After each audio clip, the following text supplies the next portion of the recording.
See, the only person we could get, producer Chris, I tell you what, the licence fee, £120 a month. We get Violet from the canteen upstairs. Today's West Yorkshire BBC Radio Leeds. We've got Robin Sebastian and David Rumelle with us now. Afternoon, guys. Good afternoon. Oh, hello. Yes, hello. Now, that voice is very familiar, Robin. Yes. I'm playing the part of Kenneth Williams. Yes. And, he really gets under my skin, you know. Have a lot of fun doing that. And who are you playing in the show, David? Well, I'm playing the role of Hugh Paddick, who is probably the unsung hero of the piece, to quote the programme, because I'm sure Robin would forgive me by saying that the Williams voices are very distinctive. Yeah. The Paddick voices, I think, were probably a little subtler. Is that the right word? Rubbish. You're rubbish. You weren't always aware it was Hugh Paddick playing those roles. Yeah. Now, if you speak with people from a certain generation, Round the Horne was the family favourite.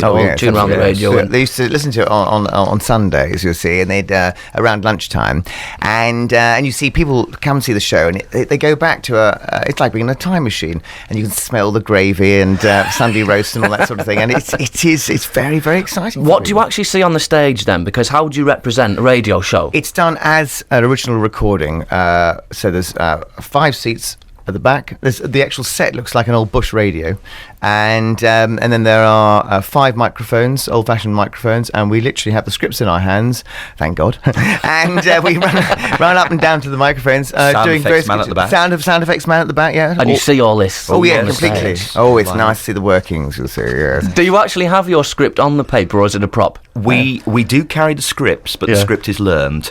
The problem I think we have some of the time is making it look as though we're reading it for the first time, because very often in the 60s when the programme was first recorded, they would be handed these scripts first thing in the morning and have one rehearsal at it, and then they would record it in the evening. So we've got to convey that we are reading the script even though we have learnt it. Now, I'm very embarrassed to say, guys, that I have actually never heard. You're too young, aren't you? Too young, too good looking, aren't you? But I'm a radio geek as well, and I love listening to all the old stuff. For some reason, I've never listened to it, and I spoke to a bloke in the office, and he said, Bob, I can't believe it. And he said some of the humour that they got away with, certainly some of the sketches that you two will do as your characters, it was quite risque. I mean, homosexuality was illegal until 1960... 60-something. 60-something, rather. And anyway, there are 2 characters who were never actually named as being homosexual, but you'd be a fool if you didn't think they were anything other, called Julian and Sandy, who appeared in the very first episode, and we actually recreate the very first one they did.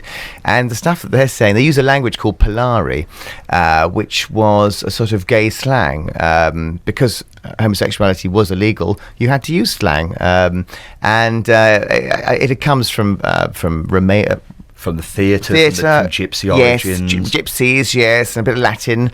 An example is how bona Tavardia Dolly Old Eek. That is how bona means good, Tavarda is to see, Dolly is pretty, Eek is a face, and... nice to see your old face. Yeah, exactly, that's right. And so at the time, this presumably would sound funny, but go over a lot of people's heads, especially the kind of people that were listening to this. Yes. Oh, yeah, completely. And even the people at the BBC, I mean, they're great now, aren't they? But they in those days they were all sort of Oxbridge educated, didn't know slang.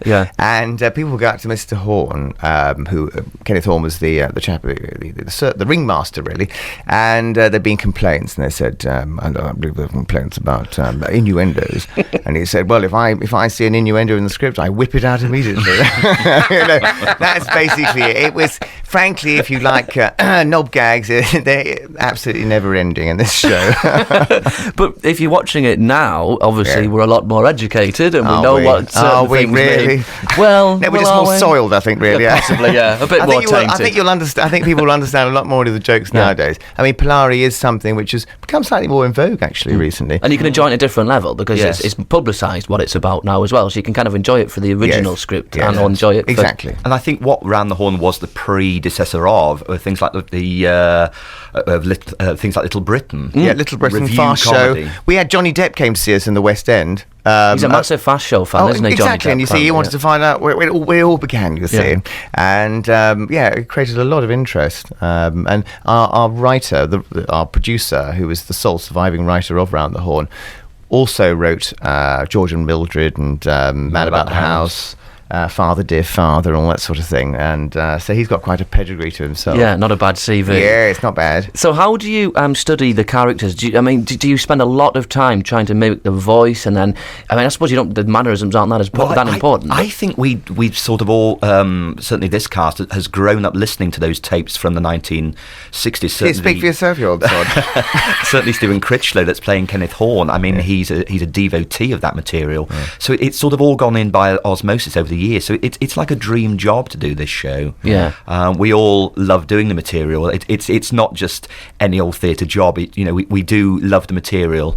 But what I think we're doing, we're not, it's not, and we must stress this, it's not a sound-alike and look-alike show. We're doing something in the style of the original, but I think we're taking it that little bit further and pushing those scripts that little bit further. I've noticed when you go through everyday life, Robin. I've noticed when you've been in the studio. Yes. Can you actually separate yourself from Kenneth? No, I can't. Does he slip in everywhere? I beg your pardon. How?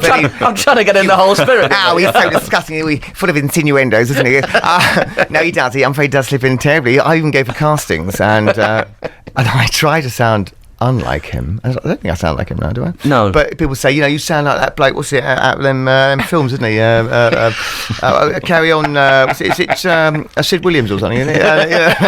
And I've lost jobs as a result, which is, I don't mind playing Kenneth Williams the rest of my life. I have such fun Is it something you'd done before, though? Because no, never. I used to do it perfect. Well, I don't like to blow my own trumpet. Frankly, I can't reach it. But I don't. I've always just, I do general mimicry of a lot of people of that era, and funny enough, I used to go for, try and get myself seen for various, because there have been lots of Kenneth Williams jobs in the past, and I think due to my photograph being so incredibly good looking, people couldn't believe that I could actually put on that face. Well, you pull it off perfect. Oh, lovely. Robin. Thank you so much. So you're in the Alhambra in Bradford through until Saturday. Then we're off to Sheffield from Tuesday until Saturday of next week. I've got a feeling this is probably going to be pretty sold out, though. Can you still get tickets should you want them? I think you can at the Alhambra, yes. Yes, I think they've got one or two seats available. Yes. But you have to enjoy it. I have to say, the audience so far have absolutely loved it, and it's been a joy. I've been doing this now for 15 months, and the Alhambra has been the best audience we've ever had. I bet you say that everywhere you go. I do indeed. Yeah. No, I don't. No, You'll be on Radio Sheffield next week. I must say, Sheffield. They were rubbish at the Alhambra. That miserable West Yorkshire audience. Not at all. I really cannot stress how lovely the audience has been so far.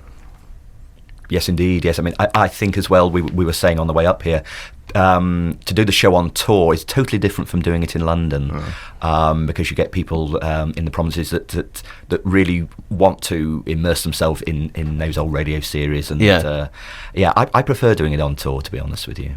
Again, I bet you say that to one. Well, it's true, really. Yeah. But the funny thing is, when we were in, I just did it in London, and we had people who came from Barbados, and they would listen to it with a different time difference, but they would still be all sitting around their Sunday lunch or Sunday supper or whatever it was, and exactly the same thing they wanted to recreate. People came from all over, to Hong Kong, America. It was absolutely fantastic.